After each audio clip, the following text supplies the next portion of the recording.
Hello friends, आप देख रहे हैं आपका चैनल शेयर बाजार विद आयुष। और दोस्तों, इस वीडियो में बात करने वाले हैं मोतीसन ज्वेलर्स, मुथूट माइक्रोफिन और सूरज एस्टेट आईपीओ के डे थर्ड सब्सक्रिप्शन के बारे में। तो दोस्तों, कितना इन तीनों आईपीओज में आखिरी दिन सब्सक्रिप्शन निकल के आया है वो हम समझेंगे इस एक वीडियो के अंदर। तो वीडियो को देखिएगा पूरा ज़रूर। उससे पहले फ्रेंड्स, अभी तक अगर आपने चैनल को सब्सक्राइब नहीं किया है तो आप चैनल को सबसे पहले ज़रूर सब्सक्राइब भी कर लीजिएगा।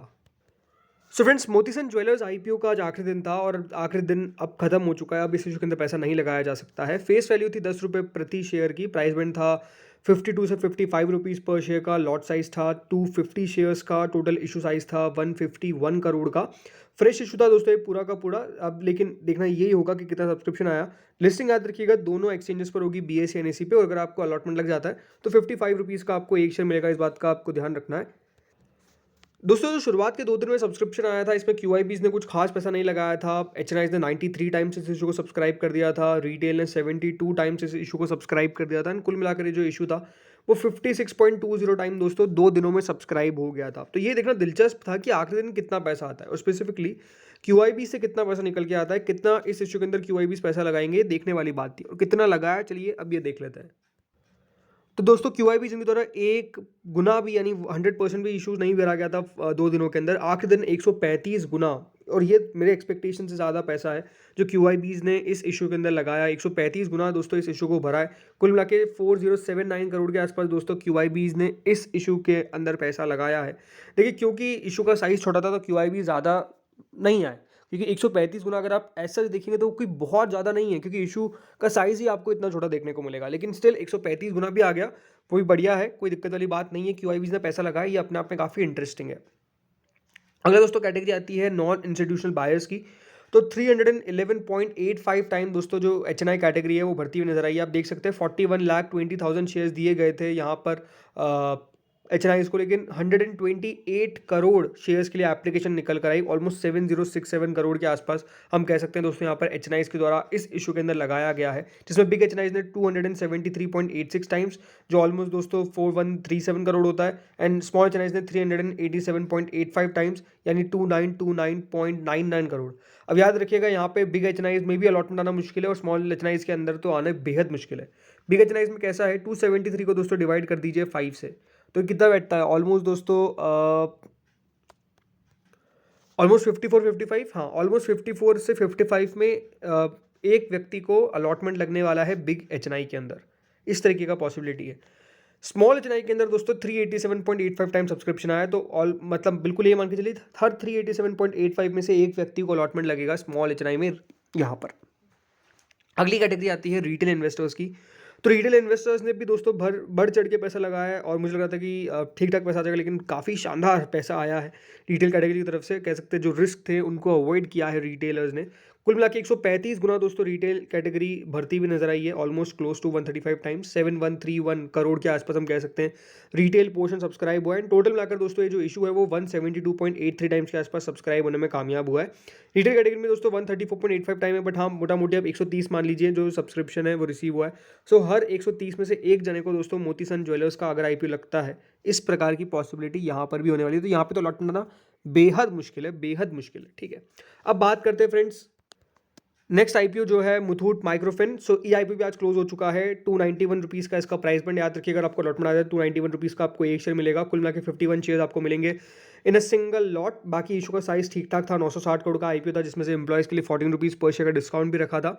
जो शुरुआत के 2 दिन थे यहाँ पर, वहाँ पे मतलब ठीक ठाक सब्सक्रिप्शन था। कुल मिला के 3 गुना दोस्तों ये इशू भरा था, जिसमें जो मेजरली पैसा था वो रिटेल कैटेगरी और HNI की तरफ से आ रहा था। इसलिए कुल मिला के 3 गुना पहले 2 दिनों के अंदर दोस्तों ये इशू भर गया था। लेकिन आखिरी दिन कितना सब्सक्रिप्शन आया, चलिए ये देख लीजिए। तो आखिरी दिन भी दोस्तों ठीक ठाक सब्सक्रिप्शन ही आया है। QIBs ने ऐसा नहीं कि कुछ नहीं लगाया, 18 गुना इस इशू को भरा है यहाँ पर QIBs ने, जो बहुत ज़्यादा नहीं कहा जा सकता है। कुल मिला के 3486 करोड़ के आसपास दोस्तों QIBs ने इस इशू के अंदर लगाए हैं। अगली दोस्तों जो कैटेगरी है वो है नॉन इंस्टीट्यूशनल बायर्स की। तो HNIs ने कुल मिला के 13.86 टाइम दोस्तों इस इशू के अंदर पैसा लगाया है, कुल मिला के 1975 करोड़। अब देखिए HNI का पोर्शन और बढ़ सकता था, बट जिस तरीके से दोस्तों बाजार यहाँ पर डाउन गया और क्योंकि बहुत सारी अपॉर्चुनिटीज़ थी तो HNIs ने इसको अवॉइड किया है। अगर मैं ये कहता हूँ तो बिल्कुल गलत नहीं होगा। जिसमें बिग HNIs ने 12 गुना, 13 गुना, ऑलमोस्ट 13 को डिवाइड कर दीजिए 5 से, तो यहाँ पर बहुत ईजी अलॉटमेंट मिल सकता है उनको।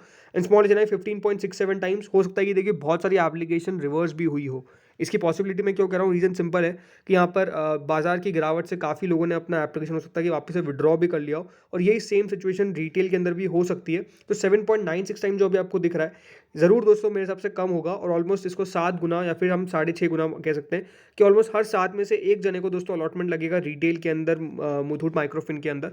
कुल मिला के रिटेल कैटेगरी ने 2646 करोड़ के आसपास लगा है। कुल मिला के जो इशू है वो 12.28 टाइम सब्सक्राइब होने में कामयाब हुआ, नहीं 8160 करोड़ के आसपास इस आईपीओ को रिसीव होते हुए नजर आए हैं।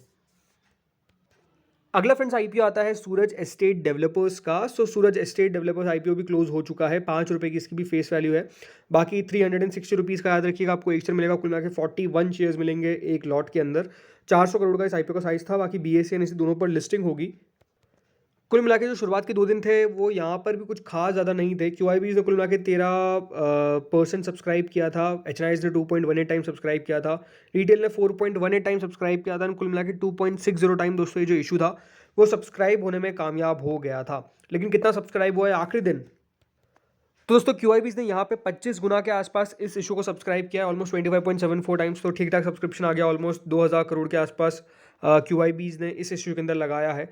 एचएनआईज ने दोस्तों 20 गुना इस इशू को भरा है। यहाँ पे एचएनआईज ने सिर्फ 1200 करोड़ लगाया, जिसमें बिग एचएनआईज ने 18.37 टाइम एंड स्मॉल एचएनआईज ने 23.28 टाइम्स के आसपास पैसा लगाया है। तो यहाँ पर भी हम कह सकते हैं हर स्मॉल एचएनआई में तो 23.28, बट यहाँ पर भी थोड़ा बहुत कम हो सकता है। तो आप मेजरली मान लीजिए 22 में से एक व्यक्ति को अलॉटमेंट लग जाएगा, और स्मॉल एचएनआई में 18 डिवाइड बाई 5, तो ऑलमोस्ट ये बैठता है कि 3.5 व्यक्ति में से एक अलॉटमेंट मिल जाएगा बिग एचएनआई के अंदर भी। इस तरह की पॉसिबिलिटी यहाँ पर है।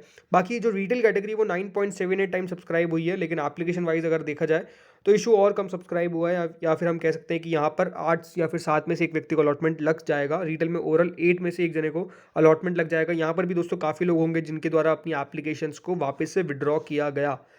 बाकी टोटल मिलाकर दोस्तों जो इशू है वो 16.53 टाइम्स के आसपास सब्सक्राइब होने में कामयाब हुआ है। 4628 करोड़ के आसपास इस इशू को रिसीव हुए हैं। ज़रूर देखिए, जब बाजार बहुत शानदार चल रहा था तो आप और ज़्यादा एक्सपेक्ट कर सकते थे, लेकिन क्योंकि आज बाजार गिर गया और इसलिए मुझे लगता है कि काफ़ी कम इधर सब्सक्रिप्शन हो गया, राइट। तो दोस्तों ये तीनों हमने आईपीओ की बात की। याद रखिएगा तीनों आईपीओ का अलॉटमेंट डेट कब होने वाला है, कल, यानी 21 दिसंबर को दोस्तों इन तीनों इशूज़ का अलॉटमेंट जो है वो आपको बाजार में आता हुआ देखने को मिल जाएगा। अब बात कर लेते हैं तीनों की ग्रे मार्केट पे।